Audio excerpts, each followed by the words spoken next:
Yeah, I am now. All right, we're good in the back. So happy Father's Day, everyone. Yay! Yay! We're very glad to see you here on June 16th, 2019. And we do have a speaker here, and Rob Weidenfeld will be introducing her. I just want to say thank you for showing up. We know it's Father's Day. We didn't know if we should be here or not today. It's the first time trying to do a public meeting in the month of June. And next weekend, I will be one of many people from the National Live to Amend movement in the heart of DC at the Beast. So we're having our annual summit Friday, Saturday, Sunday, the 21st, 22nd, 23rd, and on Monday the 24th we're lobbying. So in theory I'm going to be meeting with Sherrod Brown and Rob Portman, or at least their staff, and possibly Representative Steve Shabbat. If there's anything you want me to know, or if you want to jot down a note that I should drop off at their national offices, feel free. So I would like to bring up Rob Weidenfeld to introduce our speaker today, Catherine Terser, and I'm very glad to have her here and have all of you here on Father's Day. Thank you so much. Yay, Rob! Okay, everybody. I've known Catherine only for a couple of years. I've seen her at a number of appearances that she's made. I think it was first concerning gerrymandering, and now concerning getting the big money out of politics. I'm a longtime supporter of Common Cause, for which she is now the director. I remember when Archibald Cox first became the director of Common Cause, and I was so upset about all of the money that Richard Nixon spent in the 1972 election. I said, we have got to do something about the big money in politics. And at that time, I even, strange facts stick in my mind. And I remember that IT&T had given him $400,000, which I thought was an obscene amount of money at that time. And you know, now it seems like spit in the bucket compared to what's going on now. But anyway, Catherine is intimately involved in Common Cause. She's a regular at the State House. She is willing to come to small meetings like this all over the state. And she is one of the very few lobbyists in Columbus who is not offering great deals of money in order to conform to her agenda. So I'm really proud to have her here. I'm very excited to hear her again, because I know I'm going to be updated on things that are happening of which I am not aware. So I'd like to bring up Catherine, and Catherine, we're delighted to have you.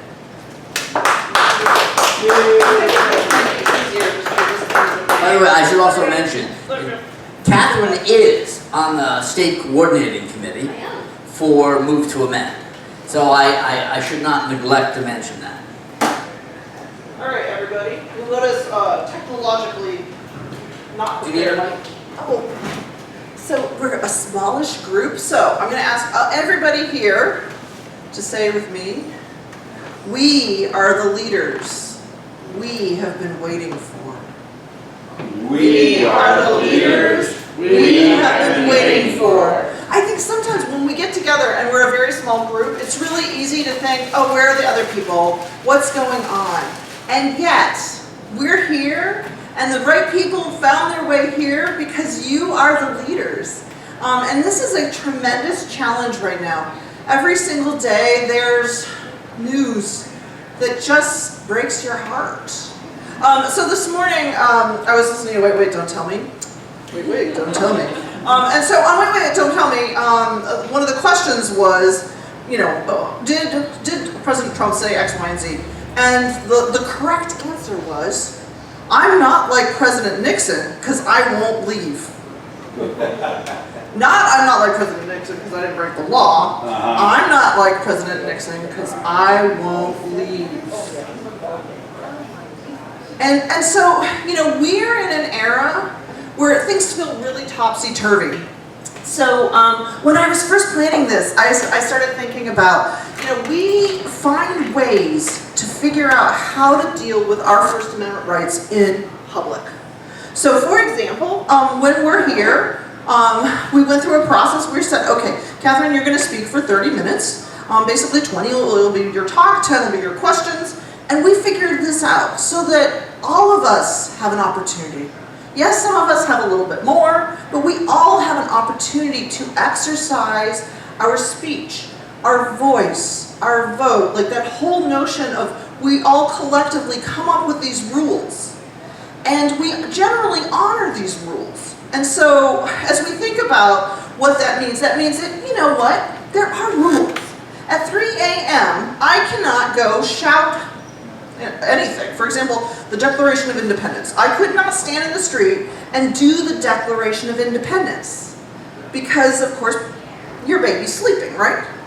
And so we understand it is my First Amendment right to share the Declaration of Independence, but in fact we need some rules when it comes to First Amendment. And yet when it comes to money, and the understanding the court has that says money equals speech, there is this whole wave of people that say, oh, we don't need to do anything to regulate it. I don't know if you noticed, there's this woman named Kellyanne Conway. Do you know who I'm talking about? Yes, so she's not always been the most truthful, but in fact, this week she got in trouble for violations of the Hatch Act. And the Hatch Act says that when you are speaking as a government representative, you can't campaign. You just, you're not permitted to suggest one candidate's better than the other. You can't actually suggest one business is better than the other. You are there as a representative of the government. And it's held up to be constitutional. And yet, when this violation came about, even though I just went through this thing where I said, okay, we've had ways to kind of deal with in-person freedom of speech. President Trump said, oh, it's a violation of her First Amendment rights if she can't campaign. Now, when we think about that, I feel a little bit like a rock star with this thing. Best way to hold it. There we go. Am I holding it like a rock star?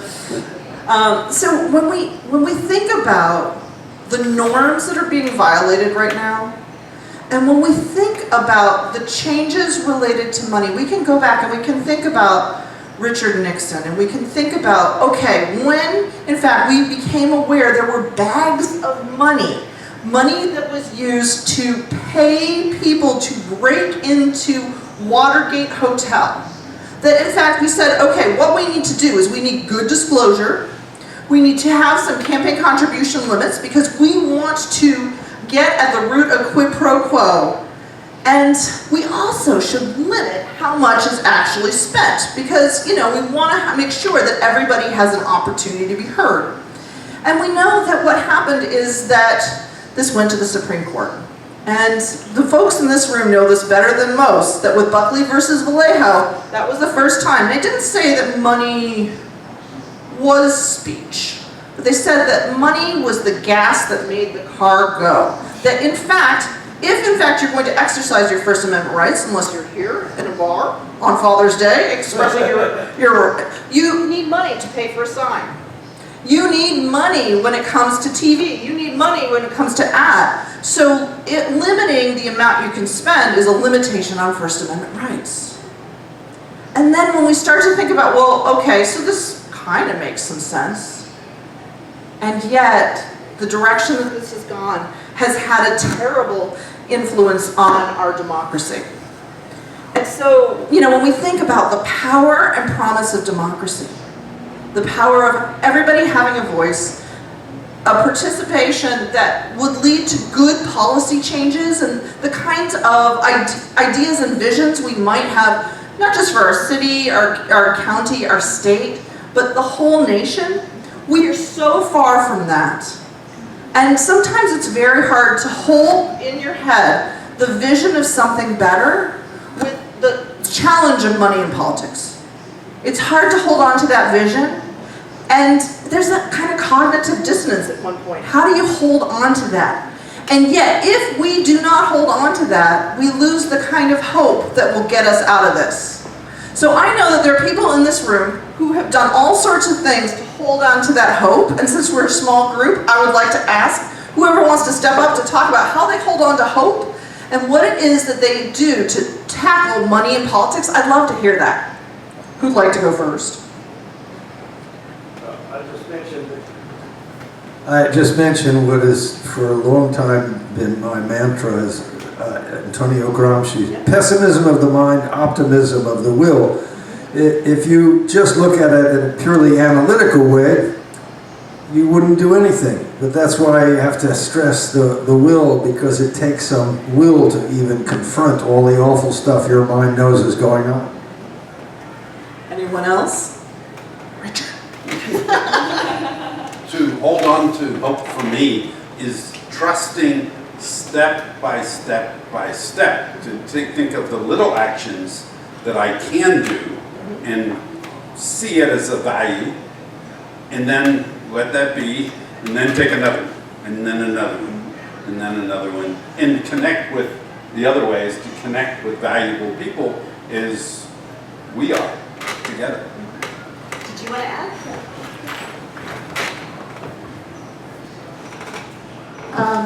I think the hope right now is that we're seeing more and more politicians going in specifically saying, we're not going to take money from the super PACs, we're not going to be taking money, from big oil, and we are seeing that, one politician at a time are taking that stance where, everybody I think is realizing it's a problem, and it is a small group right now, but it's a growing group, and I think specifically with my generation, we've kind of grown up with such innate corruption that the response is to actually kind of dig your heels in. And so I think that's really where the hope is that as the sort of traditional embedded side, both the Republicans and the Democrats, as they start retiring and they start being replaced by more and more millennials and then Gen Z, then those groups were like really sticking and going, we have to stick to these values. Because the attitude, I think, has been that it's not corruption as long as I'm getting a cut. It's only corruption if I'm getting a cut. It's only a corruption if it doesn't involve me. Exactly. And that's the attitude that has to change. But and the other thing is, it's not just here. I don't know if anyone heard, Sarah Netanyahu has just been done for corruption and embezzlement. I think she spent $97,000 US in 1 year on a private chef. Yeah. Yeah, but food matters, So she's just been done. This is in the last 48 hours. So it's not just a problem here, and I think, was it the UN or one of the international organizations actually said that the biggest problem in the world in tackling our big problems is corruption. Not just in the United States, but it's in Russia, in India, in China, in Brazil, everywhere. So it's not just important that we find it in this country, we're part of a bigger picture. We're fighting corruption everywhere has to happen, because we're in a situation now with climate change where if we don't cut this corruption and get rid of it everywhere, we're all in it together. You can't just have one country putting in the fight, it's everybody. Wow. There's another microphone. My way of getting involved is I'm involved this coming, I was mentioning before the meeting, this coming weekend while Move to Amend is having their national convention, I'm off to St. Louis to appear in a Better Angels convention, which is happening at the same time, and I'm going with a Tea Party Republican who shares the same passion that we do with big money in politics, but not our progressive roots. So we are actually going to be doing a presentation before the entire group there, which I think will probably number hundreds of people. I think last year they had around 500 people.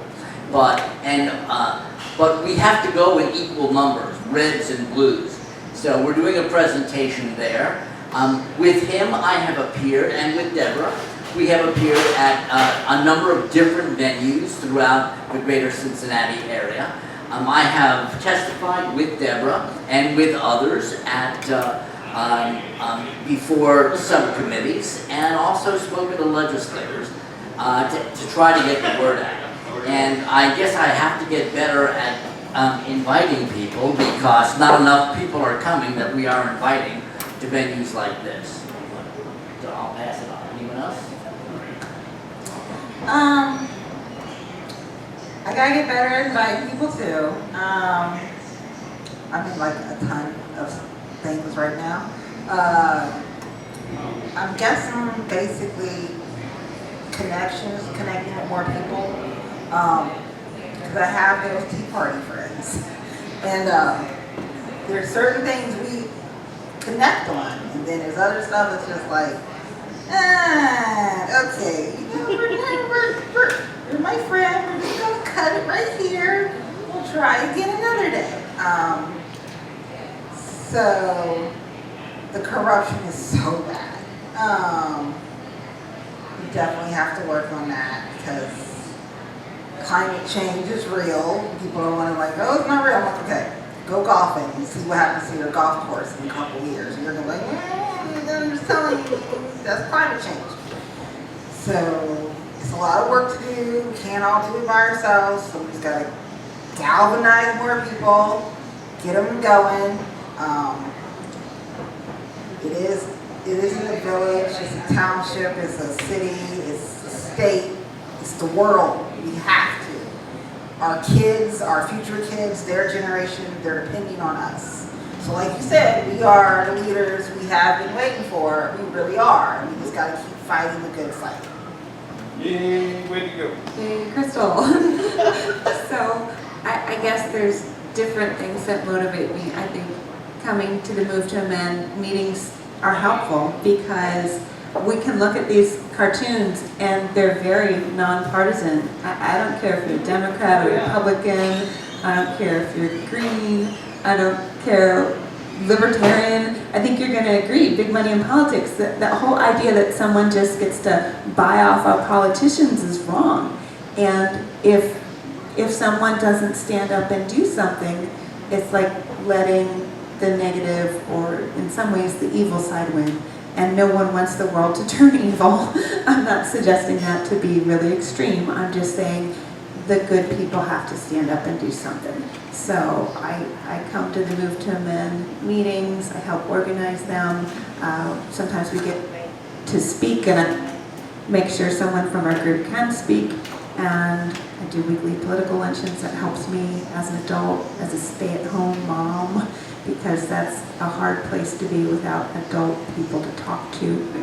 But I'm thankful for what I have. And I was thinking about something. I saw someone who's a mom for the preschool that my kids have been attending. And I told her how I'm going to host an exchange student this year. And she blinked and looked at me and she's like, well, why are you going to do that? And when you think about it, if you want the world to get better, you can say world peace, it's a good goal. How do we get there? Well, what's the opposite of war? I mean, it literally is taking in people you don't even know and helping them out. So if you want to get corruption out of politics, you've got to work against that. If you want to get war out of the world, you got to help people you don't even know, no matter where they are in the political spectrum. So I'm so glad you're here, Catherine. We're very glad to have you. Well, and I will believe that with you. So one of the things that is really amazing is how different we all are, and that we come at this from really different perspectives. So when I think about the challenge of corruption, there is the inertia of this is the way that it's always been done. And then there's the challenge of changing the US Constitution. It's an enormous, enormous job. When you think about, how many of you either worked on the Equal Rights Amendment or your mother or father did? It was incredibly, incredibly sad when the Equal Rights Amendment didn't pass in the 70s. And when I think about that time period, the challenge of, hey, women are, equal to men, equivalent to men, however you want to look at it, that we should get paid as much, that challenge continues, and that's something that's just such an obvious, simple understanding, highlights just how big a hurdle this is. So now, I started working on redistricting reform in the 90s, Okay, so and you're thinking, well, how did I backtrack to this? You know, when we think about these enormous challenges, we need to think about the challenge to change the U.S. Constitution as a really big project. And it's a big project because it's going to take people all over the country having conversations, and then it's going to take votes. And like when you start to think about what this will take, it will take a while to do this. So like in the late 90s, when I started working on redistricting reform, you'd say to somebody, hey, what are you working on these days? And you know, I'd say, well, I'm working on gerrymandering. And I go, you mean like 8th grade social studies, like gerrymandering? I was like, yes, that's what I'm working on. Why? And really, what's the why? Why is it we do this kind of work? I don't want a rigged election. I don't want a rigged election because if you don't have fair elections, and whether it's about those district lines or whether it's about money, the minute you get into the manipulation of those elections, you get into the manipulation of who shows up and is elected to go to the State House, and it manipulates who ends up going down to Washington, which then, of course, manipulates the policies that are made. It impacts our everyday lives. So when we think about gerrymandering, or we think about corruption, or we think about the question of like big money having such an important role in our democracy, we are talking about the things that twist it so that all of us, our voices don't have the same meaning. And yet, we're all here because we are powerful. So we attended, this was fairly recently, February, we attended this conference, and the lunchtime speaker got up and he said, I just want to tell you all, you have no power. I was like, wow, whoa. And what the speaker was trying to get at was that idea that we don't have power individually. That the only way that we are actually going to make the big changes, the changes that we envision, is with all sorts of people.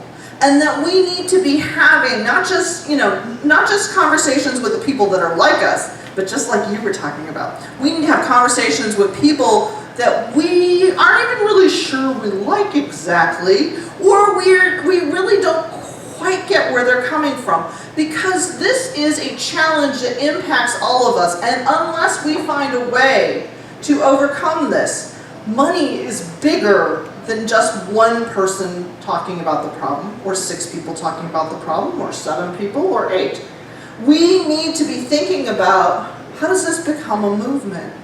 Right now, we are a project, right? We are a project, but that doesn't mean we can't become a movement. Meaning it's going to take some work, possibly a few years, possibly 20, to move this along. And so this is, it's a challenge to keep going, but as we think about you going off to DC to go and lobby, or you think about going and lobbying at the State House, these are the kind of opportunities that plant seeds. These are the opportunities that move things along. So last time that I was in Portman's office, I went through, I was talking about House Bill 1 and some of the things that were included in it, and he said, oh, we're not so sure about that disclosure. And I said, okay, so you have concerns about disclosure related to money. Now, one of the things that we know is that when Citizens United versus FEC came along, the court said, hey, for too long, corporations have not had the opportunity to speak in the same way as people. They should be able to pay for political advertisements that are not coordinated with candidates. That, in fact, they have First Amendment rights, right?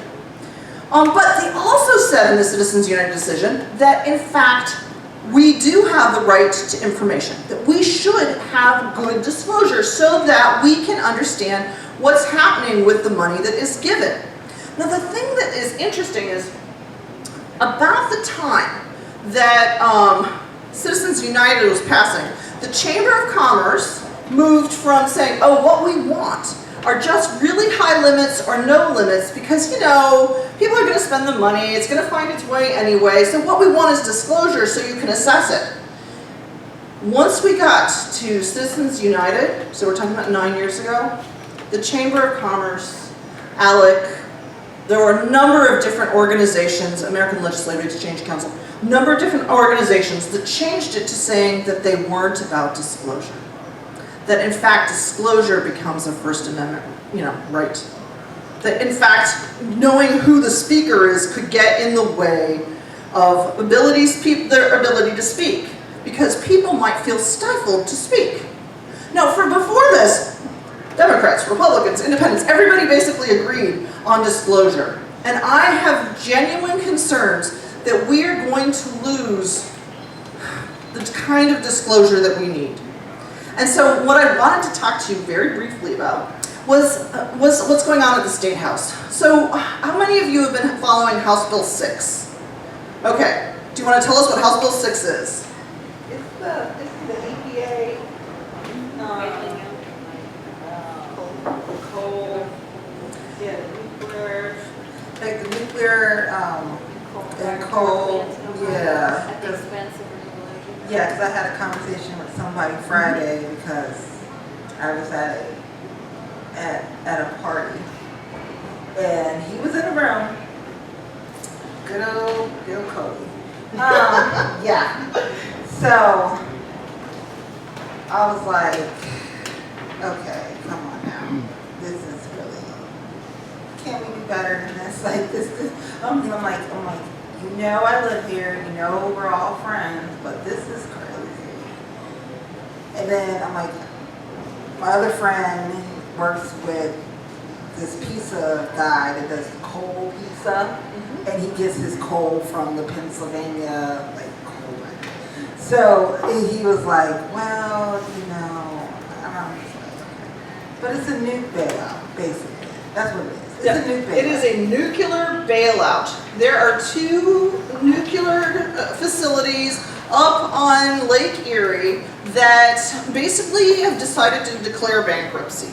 Now, before they declared bankruptcy, First Energy, which was the owner, basically created a subsidiary, so they became First Energy Solutions. Now, it's bad enough. It's bad enough that they want to bail out these 2 nuclear plants and keep them going. But they have stripped out all of the things that were about renewables. So they've stripped out any kind of things that encouraged growth related to wind turbines. And when you in fact think about the solar panels, all of those things were stripped out.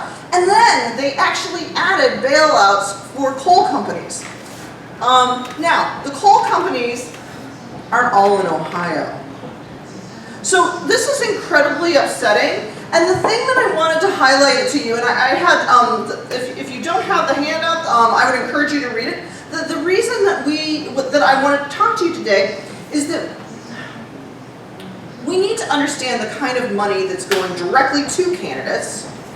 But in a post-Citizens United world, we also need to understand the money that is being spent on behalf of candidates or are spent to defeat candidates. And we need that dark money disclosure to understand what's going on. And in fact, Generation Now was a dark money group during the election, which had to do with the speaker's race. They ended up supporting the candidate who's now the speaker, a guy named Larry Householder. And then, okay, so there's that kind of dark money. There's that whole thing of what we're going to do is we're going to support the speaker that we like, and we're going to support the candidates that support him. And then when he gets in, he basically makes this announcement that they're going to do this bailout. In the meantime, okay, we're talking nearly $2 million that was spent by First Energy during the last 2 years. So last 2 cycles, I would say. So it's 4 years, 2 election cycles. So then you start to think, okay, well, what else is going on with the money? So Generation Now is actually spending big money to do advertisements in favor of House Bill 6, and we do not know who they are. What we do now know is that First Energy Solution employees are in some of the Facebook ads that Generation Now is running.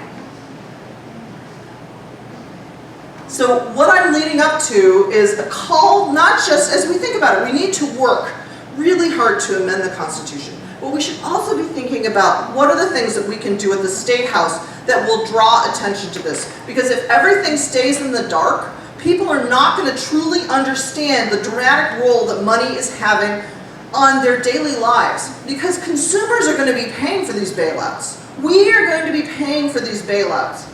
And so I'm in the process of organizing groups, organizations, to support not just disclosure of the dark money that's related to the election, but also dark money that is related to lobbying, so that we can get a clear and full picture, which gets at what you've been talking about, which is the notion of corruption. Like, if in fact we can better understand this, this also goes back to thinking about, well, how is this money actually used? It is used in such a way that, in fact, it's... We have an added problem because unlike other countries, we have an added problem because unlike other countries, we've legalized the corruption. You can't hand $500,000 in cash to a member of parliament in Canada. You'll do 15 years in prison. You can't take, you have to list all of your campaign contributors on the internet if you're in the UK. There's a whole thing with Netanyahu in Israel right now. Over 80% of his campaign contributions are coming from outside of the country, specifically from here. That's an issue. They're looking into it. And so we've legalized it. We've made it legal for a senator or representative to go out with a rep from the pharmaceutical company, have a nice lobster dinner and an unlimited champagne, and then get unlimited amounts of money in an envelope. We've legalized that. That's corruption. We've legalized the unlimited campaign contributions, which are probably getting siphoned off into people's bank accounts. We've made it legal to be as corrupt as you want. And that in itself is terrifying, because no one else would do that. No one in their right mind, no government in their right mind would do that. So when we think about the role, there are all sorts of rules. But what you're getting at is, yes, there are all sorts of rules, but the rules are such that in fact, they can, for example, take a plane ride to go to Trump's inauguration, for example. When you start to think about the different ways that money permeates the system, we do need to have a really clear picture of what that is. And I get this sometimes, like a train wreck is just a train wreck.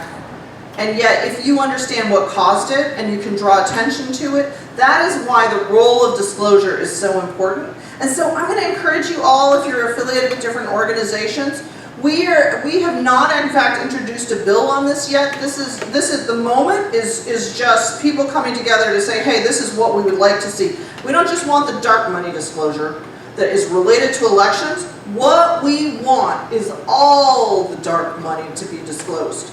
And it doesn't get to everything that you it does not get to the heart of the problem, but if you can draw attention to that, and we live in a time period where there are fewer and fewer reporters, and anything that we possibly can do to make their job easier will in fact inform the public much better. To give you an idea, this is not an American example, but there's a lawsuit in the UK against Brexit based on the fact that because contributions are all public, it turned out the largest contributor to the Leave campaign for Brexit was not British. It was from someone, it was from a crazy billionaire in continental Europe who thought it would be a good idea to line his pockets. And so that information, that because they had access, every single person who contributes to any political organization or party legally has to be publicly disclosed. There's a lawsuit for it. And that's the kind of transparency that we need, but we don't have. And when we see it in other countries, you see the corruption is held accountable for. And, and I kind of say this sometimes, like sometimes we need to look at what other people are doing. We need to compare ourselves to, what's happening in Canada, what's happening in the UK, what are the French doing? We need to look at it because that's where the inspiration is going to have come. That's where the answers are. You know, there's mass corruption in Greece, and as part of the IMF bailout, they had to cope with it. And they had a multi-pronged way of doing it, and that's where we should be looking, because they've managed to bring their corruption levels down a huge amount. And so we have to look at, you know, the example countries in order to figure out what we have to do here. Well, I think transparency is essential to getting at the corruption and getting to the point where people really feel the importance of amending the Constitution. Now, I realize I went talking much longer than I was supposed to. Does anybody else have things that they want to add, and or questions that you might have? Would you, what? Would you repeat or focus in for me again what your initiative is based on what you shared in the last few minutes? Specifically, we would like to see legislation that provides good transparency when it comes to the political advertisements that are not coordinated with candidates. And so these are the ones that, unfortunately, when Citizens United came about, Ohio never made changes so that we would know who was paying for these political ads.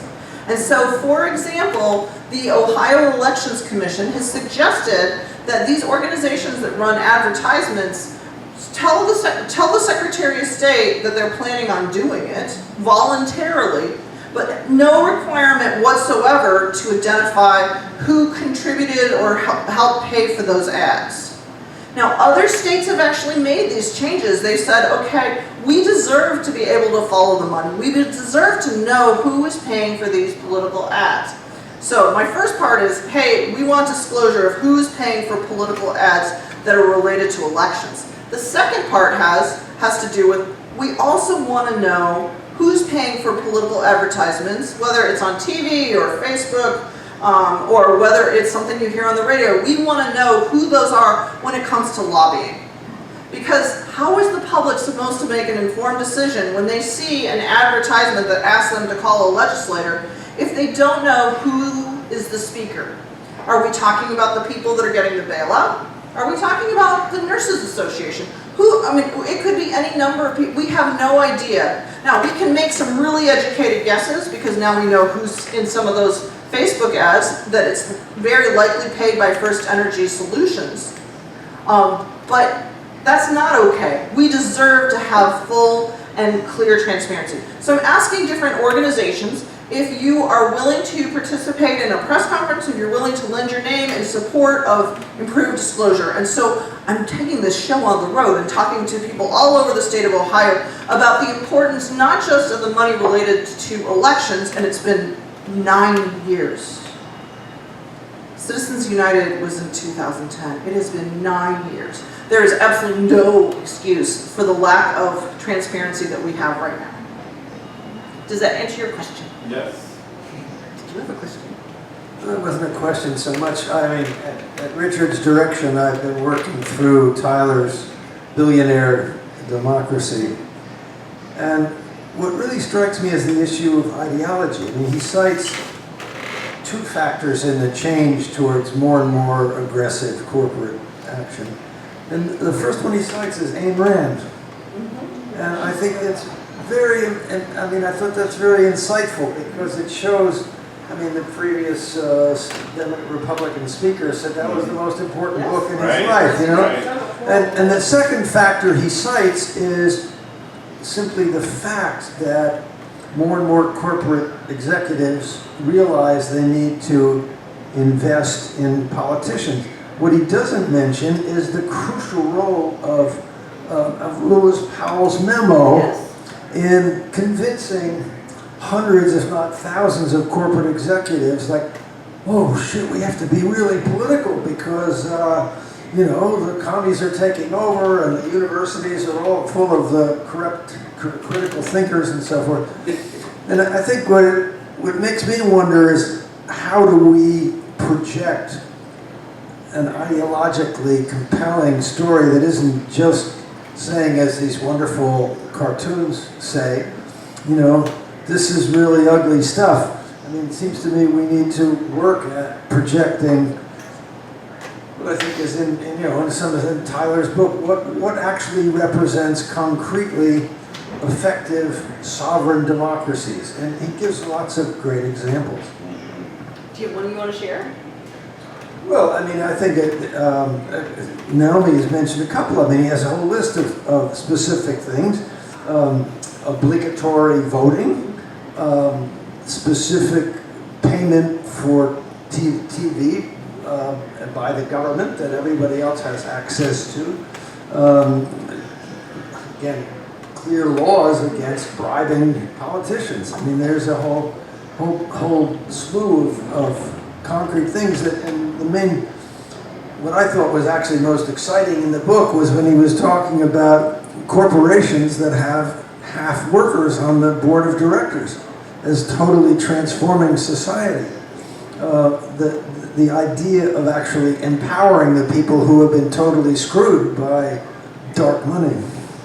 Well, and there is something very important. We need the don't do this, but we need to have a vision about how we're going to actually make this better. And so I'm so pleased that you invited me to come and speak with you, because I have a sense that you must have some beautiful conversations about how to make democracy richer. And once again, before we go, we are the leaders. We are the leaders we have been waiting for. We have been waiting for. Thank you so much. Thank you, Catherine.